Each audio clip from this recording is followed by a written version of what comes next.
Railway ने रातों रात बदल दिए ये नियम, जनरल टिकट का खेल खत्म, अब ऐसे मिलेगी टिकट, जाने नया update. Indian railway change general ticket rule 2025। भारतीय रेलवे ने हाल ही में जनरल टिकट बुकिंग से जुड़े नियमों में बदलाव किए हैं।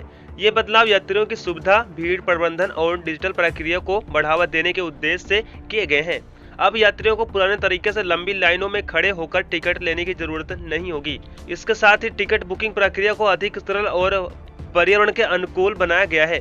आइए इन नए नियमों और उनके प्रभावों के बारे में विस्तार से जानें। जनरल टिकट बुकिंग और अपडेट एक नजर डालें। विशेषता विवरण, लागू तिथि 7 फरवरी 2025, booking platform UTS app, IRCTC website, payment UPI debit credit card wallet, ticket वैधता पेपरलेस क्यूआर कोड पर आधारित, बुकिंग समय सीमा यात्रा से 3 दिन पहले तक, पर्यावरणीय प्रभाव, पेपरलेस प्रक्रिया, पर्यावरण संरक्षण। जनरल टिकट के नए नियम। भारतीय रेलवे द्वारा लागू किए गए नए नियम यात्रियों को यात्रा की सुविधाजनक और सुरक्षित बनाने के लिए हैं।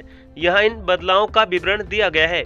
नंबर 1, ऑनलाइन बुकिंग की सुविधा। अब यात्री यूटीएस ऐप या फिर आरआईसीटीसी वेबसाइट के माध्यम से अपनी मोबाइल फोन पर ही जनरल टिकट बुक कर सकते हैं।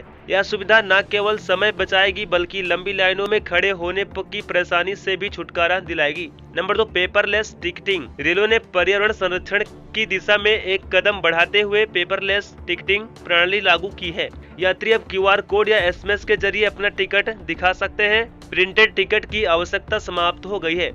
ट्रेन विशिष्ट टिकट। नए नियम के तहत जनरल ट्रेन अब ट्रेन का नाम और नंबर दर्ज होगा। इसका मतलब है कि यात्री केवल उसी ट्रेन में यात्रा कर सकते हैं जिसके लिए उन्होंने टिकट को खरीदा है। एडवांस बुकिंग की सुविधा। पहले जनरल टिकट केवल यात्रा के दिन ही उपलब्ध होते थे, लेकिन अब यात्री अपनी यात्रा से 3 दिन पहले तक टिकट बुक कर सकते हैं। यात्रियों को अब डिजिटल माध्यम से जैसे UPI, debit card, credit card और मोबाइल वॉलेट का उपयोग करके भुगतान करने की सुविधा दी गई है।